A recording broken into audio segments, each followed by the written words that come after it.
Fala pessoal, eu sou o professor Marcel Santiago e hoje eu gostaria de falar um pouco com vocês sobre Platão. Platão, então, ele viveu provavelmente entre o século 428 a.C. e 348.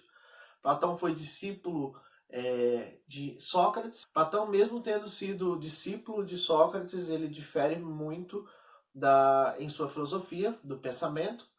E nós vamos ver um pouquinho o que pensa, então, Platão.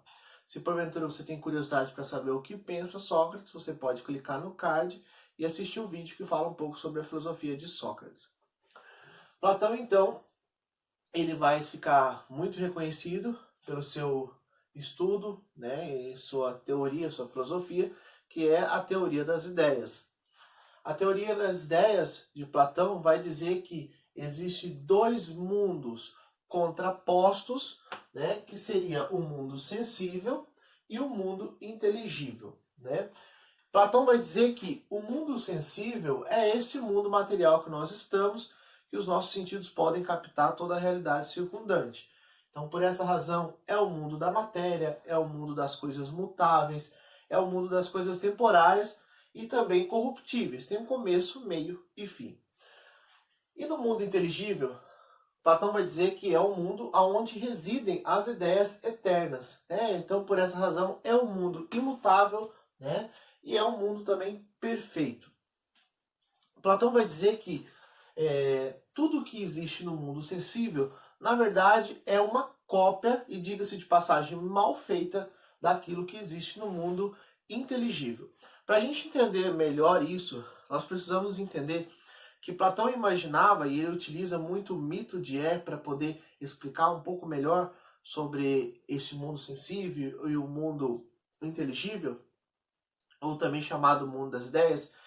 Ele explica que a alma, né, ela, dado momento, ela passa no mundo das ideias, lá dentro do mundo das ideias, ela passa por um rio chamado Rio Leté, né, o Rio Letê, que é o rio do esquecimento, traduzindo, e passando por esse rio do esquecimento, ela vem, então, e se encarna aqui no mundo sensível.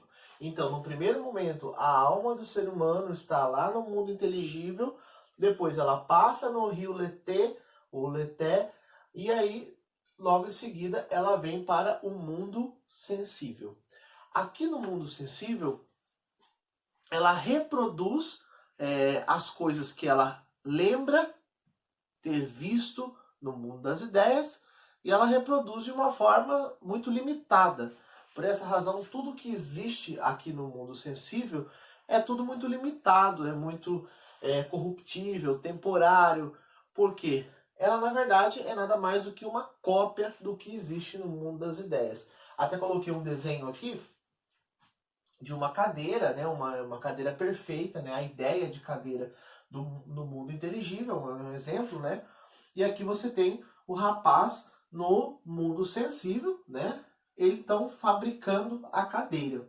A cadeira aqui que ele fabrica, na verdade, ela é uma cópia da cadeira que existe, da ideia de cadeira que existe no mundo das ideias. Na verdade, o que esse homem fez, nada mais foi do que recordar. Por essa razão, para Platão, esse homem não fez uma criação de uma cadeira, ele não fez uma invenção de uma cadeira, mas na verdade ele só fez uma cópia. Ele fez então, na verdade, uma cópia daquilo que ele já tinha contemplado no mundo inteligível, ou também chamado mundo das ideias, tá bom?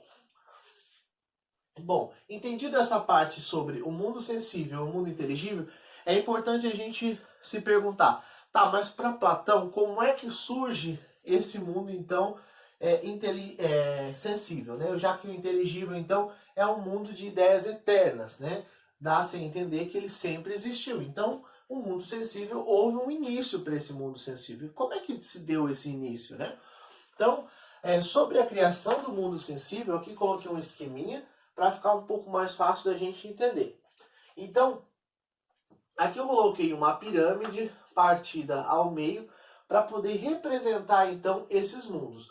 A parte de cima da pirâmide é então o mundo inteligível, tá bom? É o mundo das ideias.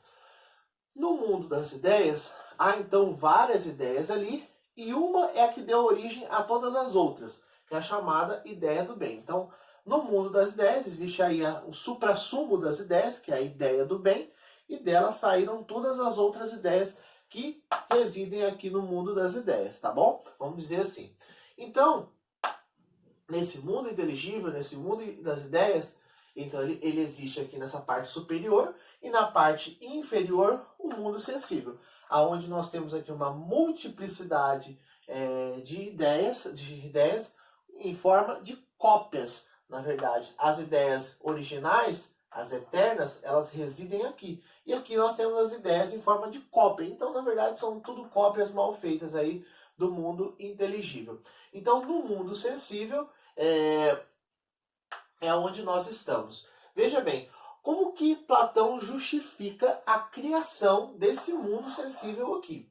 Então ele vai dizer que existia um rapaz, um cara, né? Ele não fala rapaz, mas ele diz que existia vamos para a gente poder tentar entender de uma forma mais pedagógica. Então ele diz que existe um sujeito aí chamado Demiurgo, né? Um arquiteto, um construtor, né? Ele chama ele de Demiurgo, né? Que vai ser então a causa da existência do mundo sensível. É mais ou menos assim. O Demiurgo, ele contempla, né, o mundo inteligível a fim de inspirar nele como modelo, e aí então ele pega a massa informe e ele então dá forma a essa massa, fazendo então o mundo sensível. Então veja bem, se nós fôssemos falar de 3 realidades que existem antes do mundo sensível, nós falaríamos que em primeiro lugar estaria então o mundo inteligível, nós falaríamos que existe a massa informe, né? E falaríamos que existe então o demiurgo, que é o cara aí que só participa na criação. Veja, é muito importante a gente entender que não há uma intervenção desse demiurgo como nós temos aí na leitura do cristianismo, tá? Então não é um Deus que não podemos nem usar essa palavra Deus, né? Ele nem utiliza essa palavra Deus, ele utiliza a palavra demiurgo. Então não é como no cristianismo que nós temos um Deus que cria o mundo, né? E logo em seguida ele intervém nessa humanidade, né? Nesse mundo. No caso de Platão, ele não se referencia a demiurgo como Deus, ele se referencia a arquiteto, mas fazendo uma analogia, se compararia como se fosse Deus, né?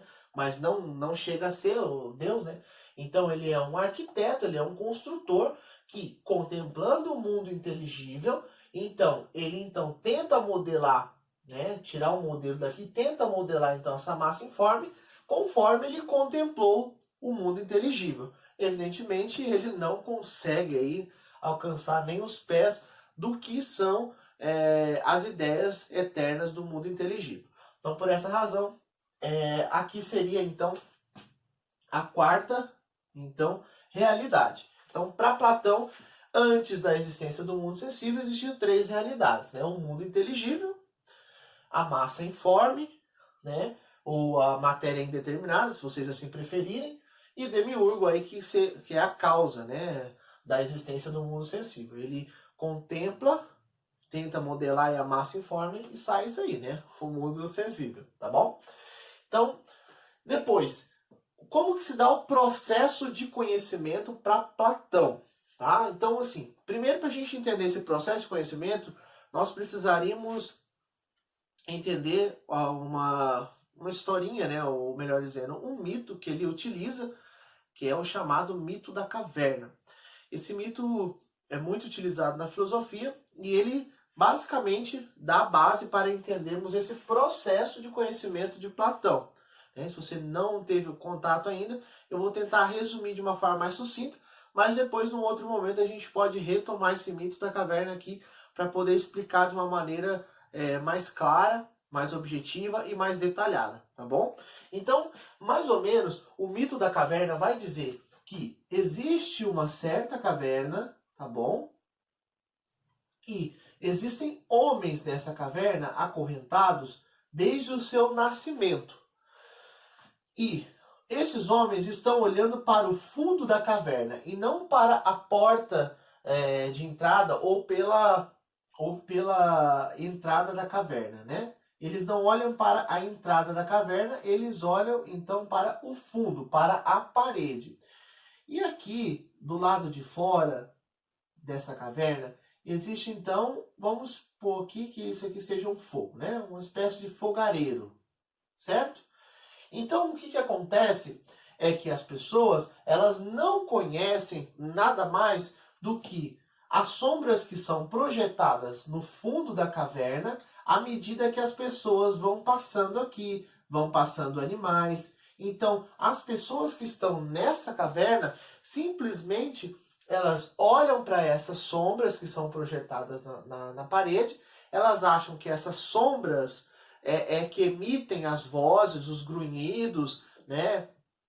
E todas as onomatopeias possíveis que a gente possa elencar aqui.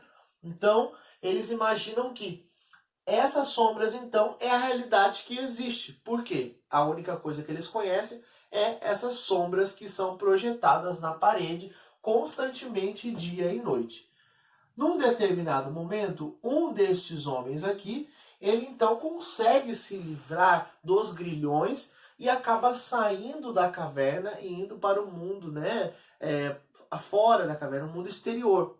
E aí ele consegue contemplar o sol, né? No primeiro momento ele fica até cego, porque ele nunca tinha visto a luz solar bater diretamente nos seus olhos, então no primeiro momento ele fica cego, atordoado, mas ele então faz todo um rodeio pelo mundo, né, depois que o seu corpo se acostuma à nova realidade, e aí ele decide voltar para a caverna para contar para os demais que existe um mundo para além da caverna e que aquele mundo, na verdade, é uma fantasia. Então, vejam bem, o fato dele voltar para lá mostra muito o trabalho do filósofo. O trabalho do filósofo é justamente sair do mundo sensível, que é o mundo da caverna, e ir para o mundo inteligível. E na medida do possível, já que ele tem condições de ir para o mundo inteligível que está fora da caverna, ele tem condições de também fazer com que outras pessoas venham a enxergar a luz, venham a contemplar o mundo das ideias. Então esse é o trabalho do filósofo. Então aqui a ilustração do mito da caverna, tá bom? Então veja só. Agora, tendo falado do mito da caverna, fica um pouco mais fácil de compreendermos o processo de conhecimento para Platão, né? Então veja só, o que eles querem o que ele quer quando ele propõe a saída da caverna. Ele propõe a saída do mundo sensível para o mundo inteligível. Como que é isso? Através da morte? Não. É possível que nós, aqui no mundo sensível, possamos acessar as coisas, as ideias eternas do mundo inteligível. E de que forma isso acontece? Então ele diz assim, acontece em etapas. Na primeira etapa, nós temos a formulação da doxa. Para quem não sabe o que é doxa, é a mesma coisa que opinião. É só uma palavra que eles utilizam de forma diferente, mas doxa significa opinião. Então, no primeiro momento, na primeira etapa, nós temos a formação da doxa, da opinião. Né? Lembra de Sócrates lá, quando Sócrates falava que nós temos a opinião que vem a partir do quê? Dos nossos sentidos. Nisso ele fala, então, igual a Sócrates. Então, os nossos sentidos, né, formam então a doxa, a nossa opinião. Depois é necessário que nós saiamos desse estágio, né, de ter opiniões e passemos para o estágio da dialética. O que é a dialética? É o momento em que eu pego uma tese e eu consigo fazer a afirmação e a negação dela. Porque a partir disso eu vou ter uma tese, a afirmação e a negação, eu consigo olhar ela na sua integralidade. Eu não consigo somente contemplar uma face, eu consigo olhar todas as faces daquela tese, porque eu estou afirmando, estou negando. Fazendo isso, né, afirmando e negando uma tese, eu estou fazendo uma dialética, eu estou dialogando com ambos os lados, né? O lado que afirma e o lado que nega. E a partir desse momento que eu faço esse diálogo, então eu consigo me livrar dos erros, né? Eu consigo me livrar dos equívocos e eu consigo purificar aqui o meu conhecimento e então, a partir disso, eu posso recordar as verdades eternas. tá bom? Então, a partir da dialética, eu posso passar para o terceiro passo, que é recordar as verdades eternas. E essa recordação, para Platão, tem um nome que é a reminiscência. Então, nossa alma, ela tem capacidade de fazer a reminiscência, né? Ou seja, relembrar as ideias do mundo inteligível. Então, ela consegue, através dessas 3 etapas, chegar à recordação, à reminiscência, aonde ela recorda as verdades eternas, então ela chega à episteme, ao conhecimento verdadeiro. Então, para Platão, essa etapa de formação da doxa, que é justamente a opinião, depois, no segundo momento, a dialética, e no terceiro momento, a reminiscência, é o caminho para que nós possamos chegar, então, na episteme ou no conhecimento verdadeiro para Platão. Tá bom, pessoal? Então, espero ter ajudado vocês. Foi uma aula bem breve. Na verdade, o intuito aqui não é nos aprofundarmos em Platão, mas só trazer de uma forma sucinta o pensamento dele acerca da teoria das ideias, a criação do mundo e um pouco do processo de conhecimento. Espero ter ajudado vocês e vejo vocês na próxima. Obrigado!